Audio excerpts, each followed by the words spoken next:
చుక్క నూనె కూడా వాడకుండా దొండకాయ తెలగపిండి మసాలా కర్రీ అండి. చాలా చాలా రుచిగా ఉంటుంది.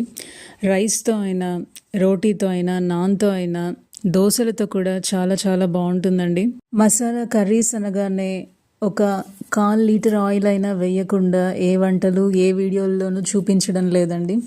కానీ చాలా చాలా రుచిగా, హెల్తీగా ఇలా చేసుకోవచ్చండి. హాయ్ అండి, అందరికీ నమస్కారం. Welcome to Divyamrutham. అందరూ ఎలా ఉన్నారండి? ఇక్కడ పల్లి తెలగపిండి చూస్తున్నారు కదండి. ఇలా పీనట్ కేక్ అంటారండి దీన్ని. చిన్న చిన్న ముక్కల్లాగా ఇలా చేసుకొని మిక్సీ జార్లో వేసి పౌడర్ చేసుకోవచ్చండి. మీరు రోట్లో అయినా వేసి దంచుకోవచ్చు, పొడిలాగా చేసుకోవచ్చండి. ఇది వాళ్ళు పీనట్ ఆయిల్ ఎక్స్ట్రాక్ట్ చేసేటప్పుడు వేయించరు కాబట్టి మనం ఇలా ఈ కర్రీస్ చేసుకున్నప్పుడు రోస్ట్ చేసుకుంటే పౌడర్ని టేస్ట్ అనేది కర్రీ చాలా బాగుంటుందండి. ఈ తెలగపిండి పౌడర్ని నేను మీడియం